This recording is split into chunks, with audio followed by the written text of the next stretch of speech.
Muy buenos días tengan todos ustedes, bienvenidos a Memorial del 2024. Pues bueno, un par de comentarios con respecto a dos resultados electorales que son fundamentales. El primero sobre la alcaldía de Monterrey, en donde los sueños de Samuel García de prolongar su mandato, extenderlo hacia esa capital tan importante en Nuevo León y en el país por los niveles de desarrollo y poderío económico que tiene, se quedaron a la orilla del camino.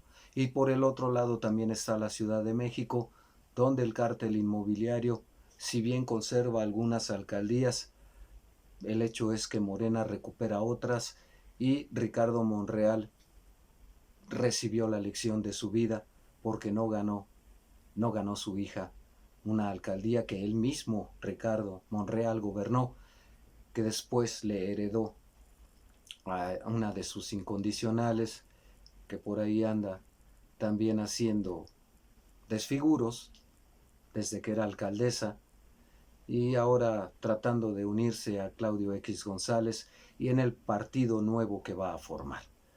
Bueno, comencemos por el caso Monterrey, pues quedó claro que ser tiktokera no es lo mismo que conocer de la administración pública, mucho menos de política. Quizá ella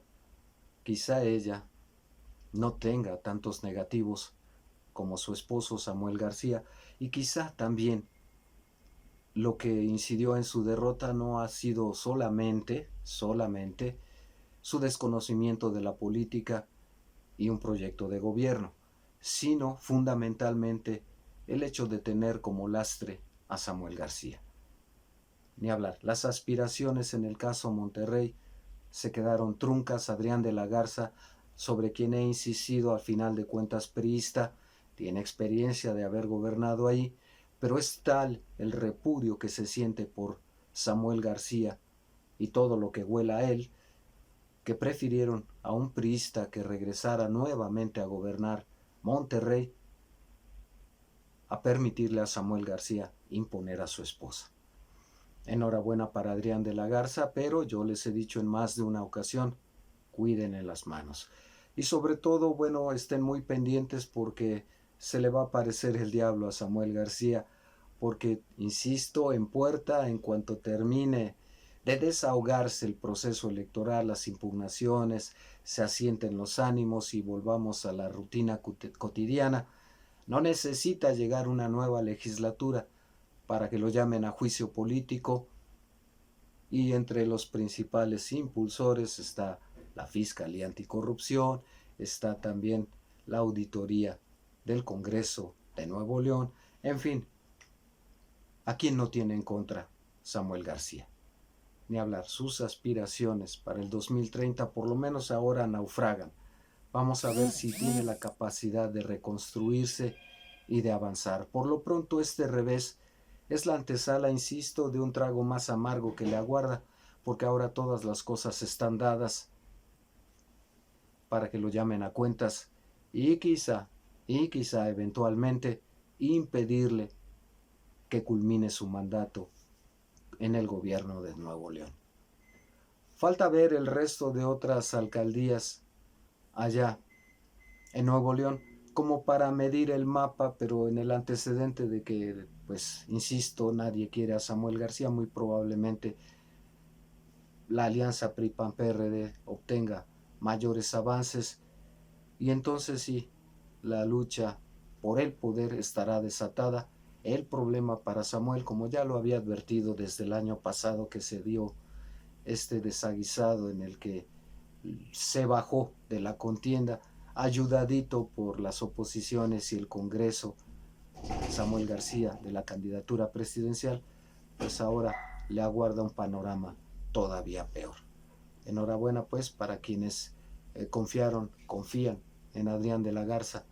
Cuídenle las manos, insisto, y cuiden que haga un buen papel, un buen gobierno, para que no se sientan defraudados y después tengan que votar por el que sea con tal de librarse de una alimaña como ocurre en el caso de Samuel. En fin, ese es el panorama de lo que ocurre en Nuevo León. Pero regresando a la capital de la República, una elección que pues ya decía cantada la oposición PRI-PAN-PRD que iba a ganar Santiago Taboada, y el mundo se les vino encima. Porque no solo pierde el gobierno de la Ciudad de México en esta competencia Taboada, sino que también hay un retroceso para esas oposiciones vistiéndose del color de la Cuarta Transformación en la mayoría de las delegaciones o ahora alcaldías. ¿Qué implica todo esto? Bueno, por una parte se espera que Clara Brugada no solo ha llegado sin mayor contratiempo, no con una diferencia tan sobrada como Claudia Sheinbaum al poder, pero la suficiente de alrededor de 10 puntos como para obtener la legitimidad y el respaldo, y por si fuera poco, al parecer también va a tener mayoría en su Congreso local, así es que se cuide la oposición. Porque recordemos que de los congresos locales surgen los nombramientos tanto de fiscales, tanto generales como anticorrupción.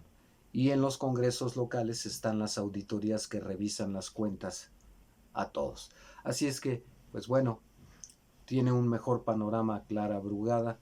Hay algunos pataleos, tienen su derecho a hacerlo, tanto de Taboada como PRI-PAN-PRD en la Ciudad de México, pero veo muy difícil que se revierta este escenario.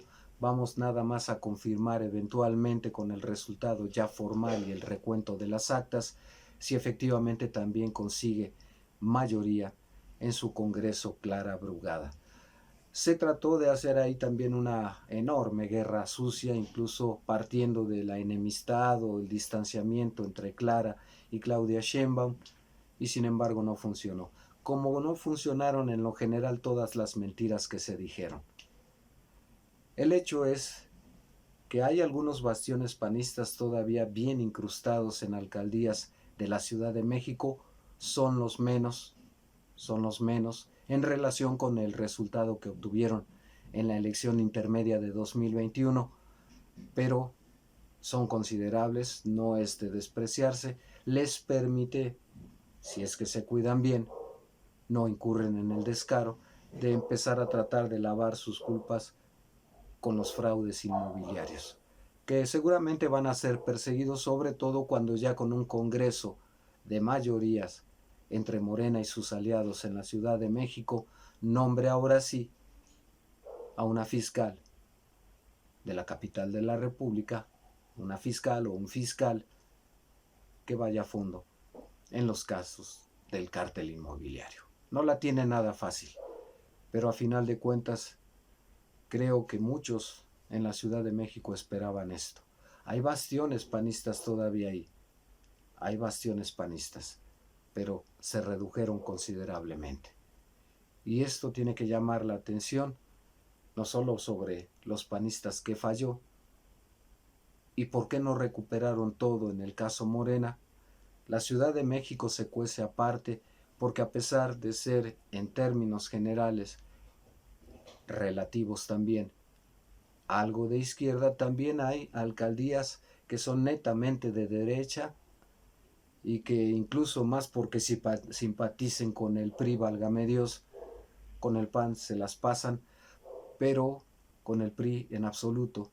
Y sin embargo, viendo que votar por esta alianza en la que está incluido el PRI y ya no digamos el PRD era la única manera de tratar de ponerse a salvo de la continuidad en el gobierno de Morena en la Ciudad de México, pues votaron en contra, pero respaldando al PRI también y al PRD. No les alcanzó ni hablar. Hay que ver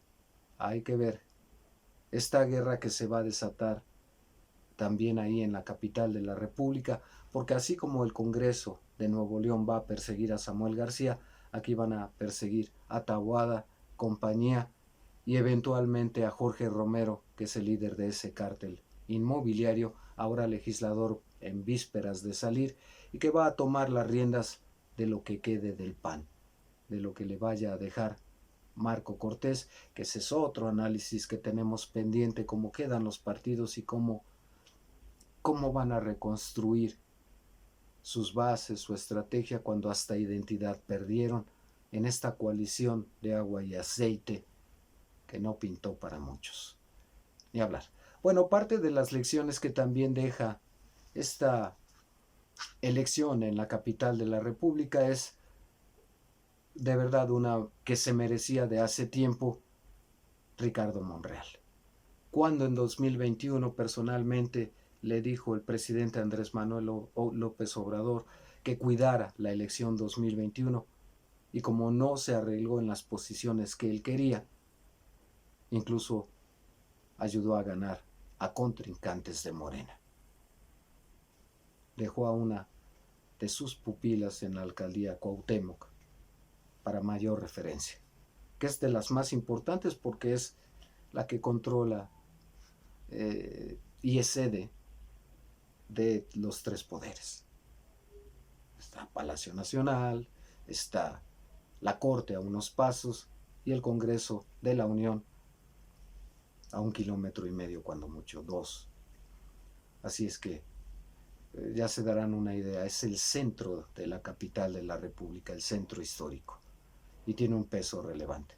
Y esta vez, yo creo que hizo bien Claudia Sheinbaum en no pelearse con Monreal. ¿Qué quieres para que me ayudes en la contienda, o por lo menos para no tenerte de enemigo como en 2021? Pidió la alcaldía para su hija y perdió. Ahí cabe preguntarse si es el rechazo que la propia gente tiene contra Monreal o si le pagaron igual que Ricardo Monreal hizo en 2021, no moviendo un dedo y que se las arreglara solo. Y solo no pudo ganar la alcaldía para su hija. Ni hablar. Quizás sea la antesala también de lo que le ocurre a toda, o le va a ocurrir a toda la familia Monreal allá en Zacatecas, porque el que no es gobernador es alcalde o tiene algún puesto, en fin.